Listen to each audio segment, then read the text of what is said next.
It was supposed to be a quiet evening. Steven Seagal, the action legend known for his calm presence both on and off screen, had just landed after a long flight.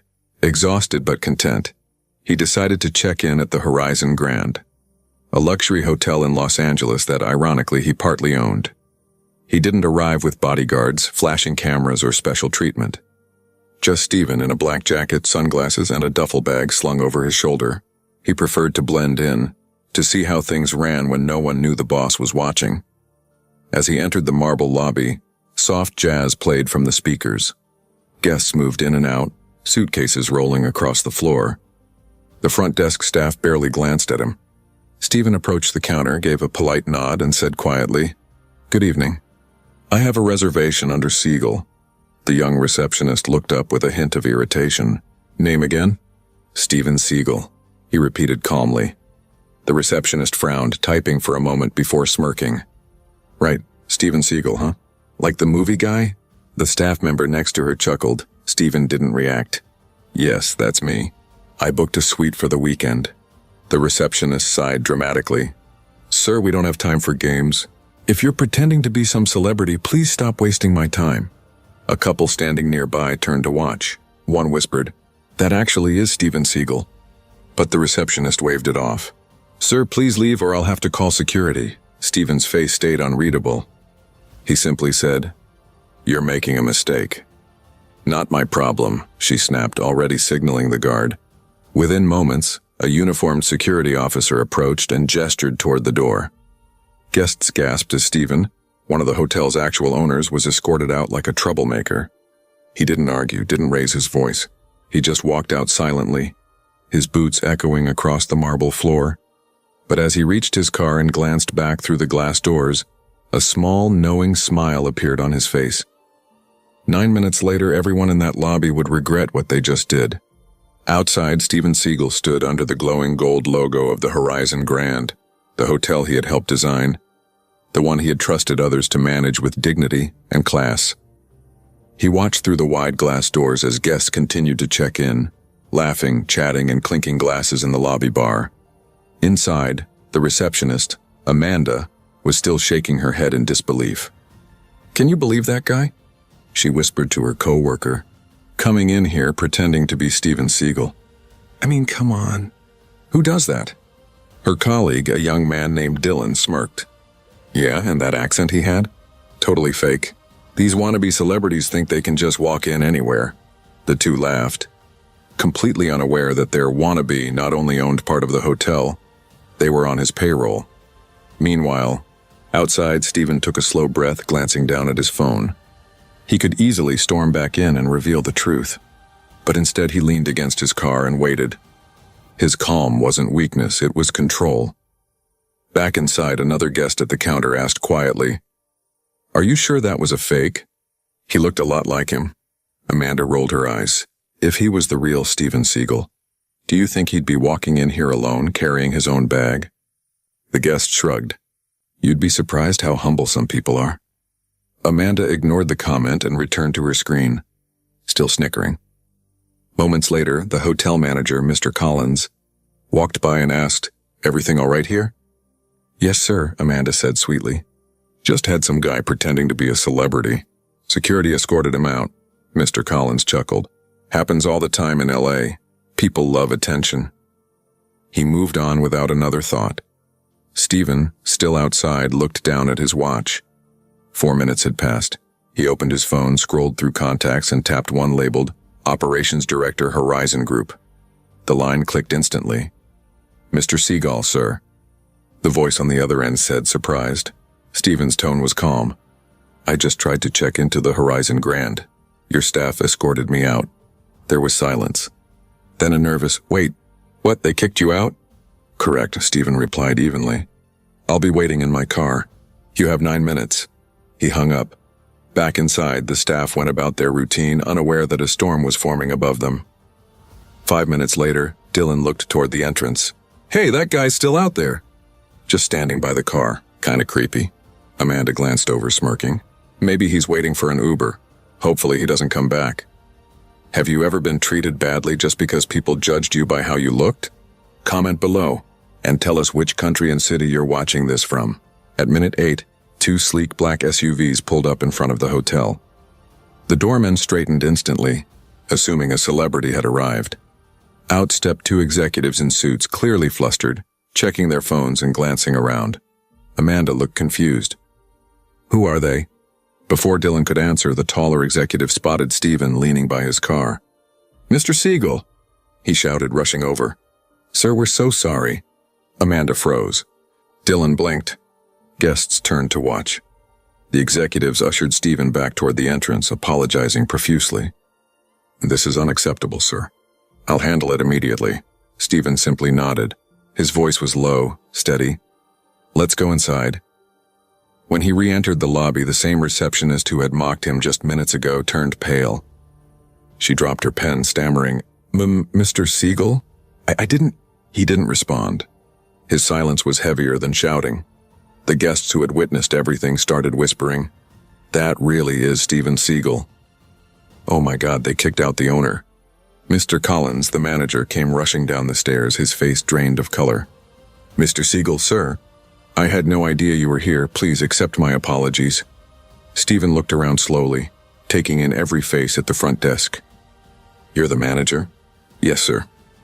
Then you'll handle this your way, Stephen interrupted. I'll be watching how you do it. He didn't shout. He didn't threaten. But everyone in that room felt the weight of his words. Amanda's hands trembled as she realized her mistake. Dylan looked down, unable to meet his boss's eyes. Stephen turned to the executives. Let's go up to my suite. I want to see how the hotel's running. Yes, sir, they said in unison. As he walked past the front desk, the same guard who had escorted him out earlier stepped aside quickly, whispering, I'm so sorry, Mr. Seagal. Stephen paused just for a second, looked him in the eye and said, You were doing your job. Keep it that way. Then he continued walking toward the elevator, calm, controlled, and every bit the legend people said he was. No one in the lobby spoke for several seconds after the elevator doors closed. They all knew something big was about to happen, and in less than a minute, it did. What Stephen did next not only shocked the staff, it changed the hotel forever. As the elevator doors closed, silence returned to the Horizon Grand's lobby. The soft jazz that had once filled the air now felt awkward and hollow. Every employee could feel the weight of what had just happened. Upstairs, Steven Seagal walked into the executive suite that had been reserved for him, the one Amanda said didn't exist. He set down his duffel bag, took off his sunglasses, and looked out over the glittering Los Angeles skyline. For 9 minutes, he had stood outside that building, the same building his money had helped create, and watched his own employees humiliate him. But now he was back inside, calm, controlled, and thinking. The 2 senior executives stood nearby, fidgeting nervously. Mr. Seagal, sir, we truly apologize. This was a complete misunderstanding. Stephen turned slowly, his voice measured. A misunderstanding happens once. What I saw downstairs wasn't a mistake, it was attitude. Neither man spoke. He continued. When people forget how to respect others, they forget what this hotel stands for. And that, he said, is bad business. Down in the lobby, Amanda and Dylan stood behind the desk, whispering in panic. Do you think we're getting fired? Dylan muttered. Amanda bit her lip. Maybe he won't remember us. Maybe if we apologize. Mr. Collins, the manager, was pacing near the elevator, sweating. You 2 better pray he doesn't call for you, he said. If the owner gets involved directly, it's over. Upstairs, Stephen sat at the glass table near the window. He took a sip of water and finally said, Call everyone. I want the entire front desk staff in the conference room. 10 minutes. The executives nodded quickly and rushed to make it happen. Within minutes, phones started ringing and the news spread through the hotel like wildfire. The receptionist, the bellhop, even the assistant manager, all were summoned upstairs. The staff moved nervously through the halls, whispering to one another. When they entered the conference room, they found Stephen sitting quietly at the head of the long wooden table. No one dared to speak. His calm, steady gaze moved from face to face, resting finally on Amanda. You're the one who told me to leave, he said. It wasn't a question. Amanda's face turned pale. Mr. Seagal, I didn't know. He raised a hand gently. You didn't need to know who I was. You just needed to show respect. The room went dead silent. Dylan tried to step in. Sir, we really thought you were a prank guest. It wasn't personal. Stephen leaned forward slightly. Every guest who walks into this hotel deserves dignity, whether it's a celebrity, a janitor, or a kid with a backpack. That's the standard I built this place on. He broke it. No one breathed. Even the manager stood frozen, unable to look at him. Stephen's voice remained soft but carried across the entire room. When you wear that uniform, you represent something bigger than yourself. But when ego gets in the way, you destroy it. Amanda's eyes filled with tears. Dylan looked down, ashamed. At that moment, Stephen turned to the general manager. How long have these people worked here? Some for 6 months, others for a year or more, Collins stammered. Stephen nodded once, and yet not one of them remembered the most basic rule of hospitality. Treat everyone with respect. He stood, adjusting his jacket. Then it's time for a reset. The staff exchanged nervous glances. You're all done here, Stephen said quietly. Effective immediately. A gasp spread across the room. Amanda broke down. Please, Mr. Seagal, give us another chance. We didn't mean to disrespect you. Stephen shook his head. You didn't just disrespect me. You disrespected the name on the building. That name stands for honor, not arrogance. He looked toward the executives. Make sure they're paid their dues. Today's their last day. No shouting, no anger, just authority. As the group was escorted out, Stephen turned to the remaining staff who had been called in to watch the meeting, the ones who hadn't been involved. If you ever see anyone being mistreated in this hotel, I expect you to step in. That's what leadership looks like. His calm tone carried more power than any explosion in his movies. Downstairs, word spread fast. Guests whispered in the lobby. Some clapped quietly as Amanda and Dylan were escorted out, realizing they'd just witnessed a real-life Seagal moment. Quiet, righteous, and final. Later, one guest would say, he didn't raise his voice once. He just walked in like a storm in slow motion, and when he left, the whole place changed. If you were in Steven Seagal's place, and would you have fired the whole staff or forgiven them? Comment below and tell us what you would have done. As Stephen returned to his suite, the executives followed behind, still shaken by how quickly it all unfolded. He looked at them and said simply, tomorrow morning, we rebuild with people who understand respect. And with that, he closed his door, calm, silent, legendary. But Stephen's lesson wasn't over yet. What he did next turned one employee's life completely around. The next morning, sunlight poured through the tall glass windows of the Horizon Grand. The tension from the night before still lingered in the air. Every employee walked on eggshells, whispering cautiously, unsure of what would happen next. Rumors spread faster than coffee orders. Did you hear? He fired the whole front desk last night. Yeah, and the manager too, I think. No way. He was so calm about it, though. In the executive suite upstairs, Steven Seagal was already awake. He'd been up before dawn, drinking green tea and reviewing hotel reports. Numbers were fine, profits solid, bookings steady. But something more important had been lost. The culture of respect. He pressed the intercom. Send up the housekeeping supervisor, please. A few minutes later, a woman in a neat uniform stepped nervously into the suite.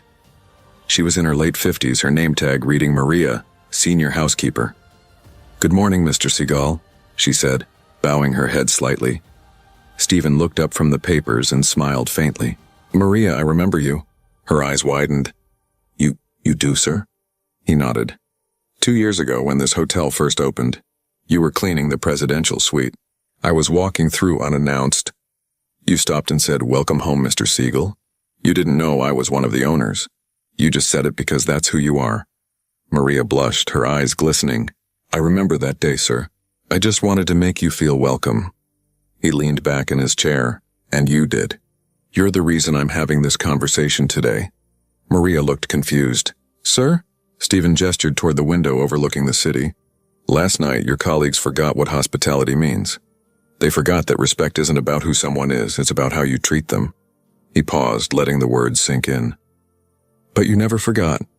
Maria clasped her hands nervously. Thank you, sir.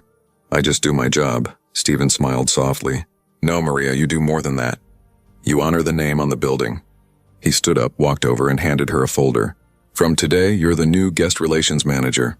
Maria gasped. Sir, I'm just a housekeeper. Not anymore, Stephen said. You understand what real service means. That's leadership.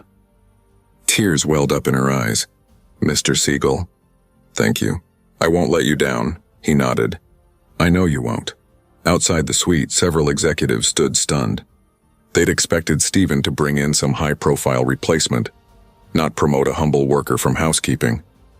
But that was the lesson. Stephen turned to the operations director. Let her hire her own team. People she trusts. People who care. Yes, sir, the man replied. Downstairs, as Maria walked through the lobby in her new blazer, staff members looked on in awe. Some clapped quietly. Others hung their heads, realizing how different things could have been if they'd simply shown respect. Meanwhile, Stephen made his way back through the lobby where it had all started. The atmosphere was different now, quieter, more cautious. Guests looked up, whispering. One man approached him and said, Mr. Seagal, I saw what happened yesterday. You handled it like a real gentleman. Stephen gave a small nod. It's easy to lose your temper. It takes control to keep it. The man smiled. You taught everyone here a lesson. Stephen replied. Respect is a simple thing, but once it's gone, it's hard to rebuild. He walked toward the front desk, now being run by a temporary staff. He noticed one of the junior employees nervously assisting a guest. The young man's hand shook as he checked the computer. Stephen watched for a moment, then said gently, Take a breath. You're doing fine. The employee blinked, surprised. Thank you, sir. Stephen nodded once. Remember, people come here for peace, not power trips. Give them that and they'll come back. The employee smiled, visibly calmer. As Stephen turned to leave, Maria called out from behind him. Mr. Seagal? He looked back. She said softly, You were right. Respect starts with how we treat others and not how we expect them to treat us. He smiled. Exactly. Keep teaching them that. Have you ever met someone humble who inspired you? Someone who proved respect matters more than power? Tell us your story below in the comments. That night, a few guests posted about what they'd seen. Not just the firing, but the promotion. The story spread fast online. Steven Seagal didn't just fire rude staff. He promoted a housekeeper to manager because of her kindness. Within hours, it went viral. People praised his quiet wisdom, his humility, and his fairness. Stephen, however, didn't care about headlines. For him, it wasn't about revenge, and it was about restoring what mattered most. As he looked out over the hotel's grand lobby from the mezzanine balcony, he whispered to himself, Now, this feels right again. But the world wasn't done talking. Within 24 hours, Stephen's story went global and the hotel became a symbol of respect and redemption. By the next morning, the Horizon Grand was trending everywhere. Steven Seagal hotel story, respect over power, and housekeeper to manager clips from the lobby's security footage, showing Stephen's calm confrontation and Amanda's shocked expression had somehow leaked online. Within hours, they were all over TikTok, YouTube, and Twitter. Millions of people were commenting, He didn't yell. He didn't threaten. Just quiet authority. This is how you handle disrespect, Way, with dignity. Promoting the housekeeper? That's real leadership. TV hosts debated the story. Bloggers wrote think pieces about workplace culture. Even hotel management experts called it a masterclass in emotional intelligence. Meanwhile, Stephen sat quietly in the hotel cafe, sipping his morning tea, completely unfazed. He wasn't scrolling through social media.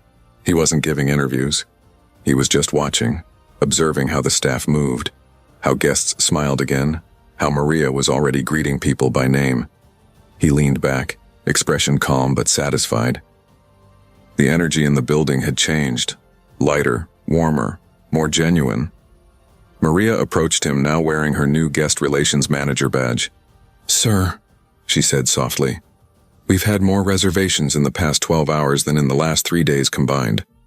People are calling this hotel the place that teaches respect. Stephen gave a small nod. Good, let them come for the story, but stay for the experience, she smiled. I'll make sure of it. As she walked away, a reporter and cameraman entered the cafe. The reporter, a young woman with a microphone, approached Stephen hesitantly. Mr. Seagal, everyone's talking about what happened here. The world wants to know. Why did you fire your entire front desk staff instead of just warning them? Stephen set his cup down slowly. Because leadership isn't about warnings, it's about standards. The reporter tilted her head. So it wasn't personal? Nothing personal, Stephen replied. It was about principle. When people forget that respect is the foundation of service, you have to rebuild from the ground up. The cameraman zoomed in slightly. And what about Maria, promoting her from housekeeping to management overnight? That shocked everyone. Stephen gave a faint smile. Maria didn't need a title to act like a leader. She earned it long before anyone noticed. The reporter looked impressed. A lot of people online are calling this a comeback story for old-school values. He shrugged. Values never went out of style. People just stopped practicing them. Within hours, that short interview clip hit the internet and exploded. Values never went out of style. People just stopped practicing them. That one line became a quote that spread like wildfire. It was shared on motivational pages, business blogs, and leadership podcasts. Celebrities reposted it. Business CEOs praised it. Even fans who hadn't heard from Stephen in years started flooding his page with messages like, "You're a legend, sir.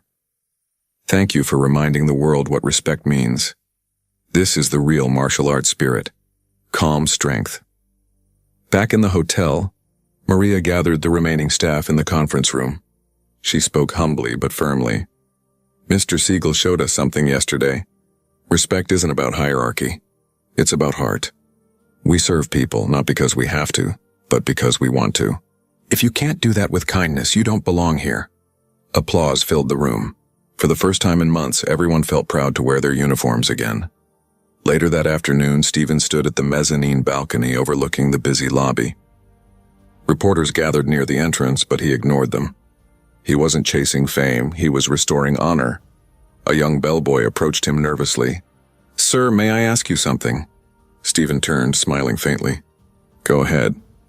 "Why didn't you yell at them yesterday? House bosses would have gone crazy." Stephen looked down at the crowd of guests below, then back at the boy. "Because when you lose control," he said quietly, "you give your power away. True power isn't loud, it's steady." The boy nodded, inspired. "Thank you, sir. I'll remember that." Stephen placed a hand on his shoulder. "Good. The world needs more people who remember." That moment was caught on a guest's phone. A short clip showing Stephen mentoring the young bellboy. It hit 10 million views overnight. The caption read, "He didn't just fire people. He rebuilt a family." If you believe true power comes from calm and respect, type honor in the comments.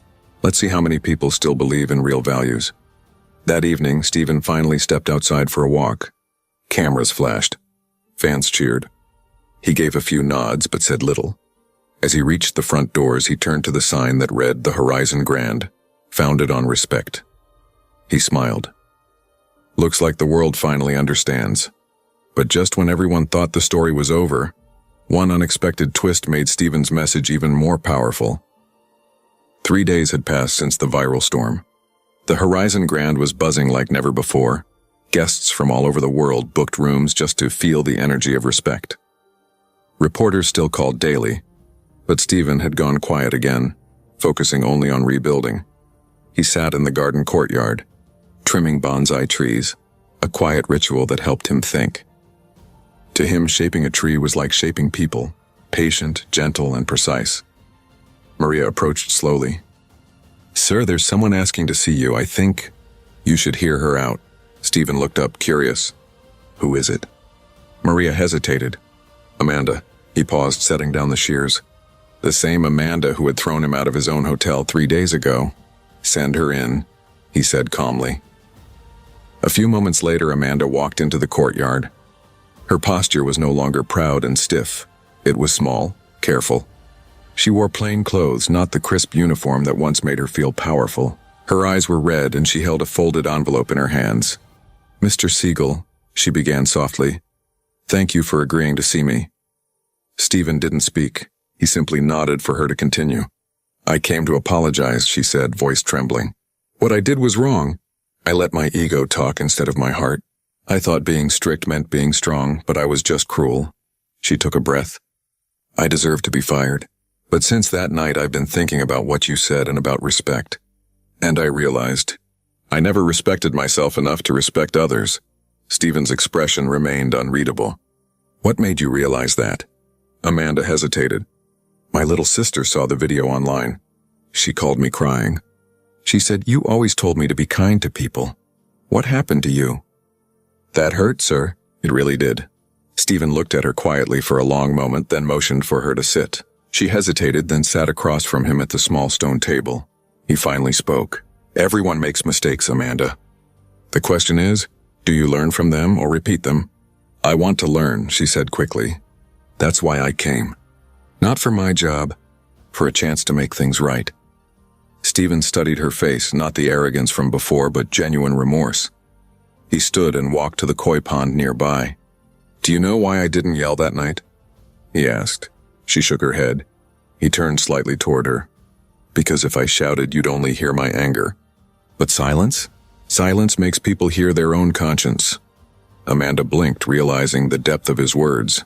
I did hear it, sir, every single day since then. Stephen walked back to her, his voice soft but steady. Good. Then it wasn't for nothing. He gestured to the envelope in her hand. What's that? Amanda held it out. It's a letter for Maria. I wanted to congratulate her. She deserved the promotion. I was wrong to ever look down on her. Stephen took the letter, read the first few lines, and smiled faintly. She'll appreciate this. Amanda stood to leave, but Stephen said, Wait. She froze. He reached into his jacket pocket and pulled out a card. There's a new property we're opening in San Diego. Smaller, but built with the same values this one has now. I need people who've learned from their mistakes, not people who pretend they never made them. Her eyes widened. Are you offering me a job? He nodded. An entry-level position. You'll start from the ground up. Front desk assistant. Earn your respect the right way this time. Amanda's lips quivered as tears filled her eyes. Mr. Seagal, I don't deserve this. Stephen's tone was calm but firm. Then prove you do. She nodded quickly, emotion overwhelming her. I will. I promise I will. He extended his hand and she shook it, trembling. For the first time, her handshake wasn't about authority. It was about gratitude. As she walked away, Maria stepped out from behind the glass doors, having witnessed the whole thing. That was beautiful, sir, she said softly. Stephen smiled slightly. Discipline builds respect. Forgiveness keeps it alive. Maria nodded, eyes glistening. You really practice what you preach.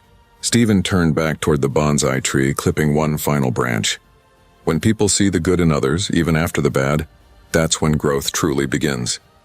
Later that evening, Amanda's letter was posted on social media by Maria herself. It read, Real strength isn't power. It's humility. Thank you, Mr. Seagal, for reminding me what respect looks like. The post exploded online, hitting millions of views in hours. People called it the most unexpected redemption arc of the year. Comments poured in. He fired her but still gave her another chance, and that's real leadership. Respect and forgiveness in one story. This man's on another level. Would you have given Amanda a second chance, or kept her fired? Comment below what you would have done if you were in Steven Seagal's place. That night, Stephen walked through the now quiet hotel lobby. Guests smiled, staff greeted him with sincerity, and for the first time in days, he allowed himself a small smile. He looked around and said quietly, almost to himself, maybe this place finally learned what honor really means. But the story didn't end there. Stephen's powerful message about respect reached the world stage, inspiring millions beyond the hotel walls. Within a week, Steven Seagal's story had traveled far beyond Los Angeles. News anchors debated it on morning shows. Podcasts called it a real-life masterclass in discipline and dignity. Business leaders quoted him in seminars, and across the world, people began sharing their own stories about bosses who inspired them, about workers who went unnoticed, about the quiet power of kindness. At the Horizon Grand, things were different now. Guests noticed the change the moment they walked in. The staff smiled genuinely. The air felt lighter, warmer. Every welcome sir or good evening ma'am carried meaning again. Maria's leadership shone through. She organized kindness workshops, encouraged teamwork, and introduced a new rule. No guest leaves unseen, and no worker feels unheard. One afternoon, Stephen walked through the lobby and saw Maria training a group of new hires. She spoke with patience and conviction. Hospitality isn't a job, she said. It's a reflection of who you are. He stood quietly in the back, listening, a faint smile on his face. She didn't notice him, and that was fine. The lesson had passed on. That was all he ever wanted. That evening, Stephen received an invitation to speak at a leadership conference in New York. The organizer wrote, "Mr. Seagal, your story has inspired millions. We'd be honored if you'd share your philosophy on respect and leadership." He declined politely. Instead, he sent a short message to be read aloud at the event. When the night came, a spotlight hit the stage, and the host unfolded Stephen's note. It read, "Power means nothing if you can't control it. Respect means everything if you choose to show it. Leadership isn't about being served. It's about serving with honor. That's how peace begins, in the smallest of actions." The audience erupted in applause. Some stood, some cried. The message was simple, but it hit deep. Back in Los Angeles, Stephen sat in the garden courtyard again, the same spot where Amanda had apologized days earlier. He was calm, peaceful, almost meditative. Maria joined him, holding 2 cups of green tea. "Sir, the media is still talking about the story," she said with a small smile. "People are saying this hotel is changing the way businesses treat their workers." Stephen chuckled softly. "That's good. Let them talk, but remember, change doesn't start with headlines, it starts with hearts." She nodded thoughtfully. "It's strange, isn't it? You came here just to visit, and now the whole world is learning from what happened." Stephen looked up at the horizon, golden sunlight spilling over the city skyline. "Sometimes," he said, "life gives you a stage when you least expect it. What matters is what you do when the lights are on." Maria sipped her tea quietly, then said, "You didn't just rebuild this hotel, sir. You rebuilt people's pride." He gave a faint smile. "No, Maria. They rebuilt it. I just reminded them who they are. If you believe the world needs more respect, kindness, and real leadership, type respect in the comments. Let's spread this message together." That night, Stephen stood at the hotel entrance one last time before leaving for another project overseas. The valet greeted him warmly. "Safe travels, Mr. Seagal. You'll always be welcome here." Stephen nodded and said quietly, "That's how it should be." As he stepped into his car, Maria watched from the doorway, proud and emotional. The man who had once been kicked out of his own hotel had turned humiliation into transformation. The video of his final words, "That's how it should be," became the last clip to go viral. It was replayed on news shows, captioned on thousands of posts, and quoted in motivational videos worldwide. Because in the end, Stephen hadn't just fired staff. He had fired arrogance, ignorance, and ego, and replaced them with honor, humility, and respect. And that, the world agreed, was the true mark of a legend.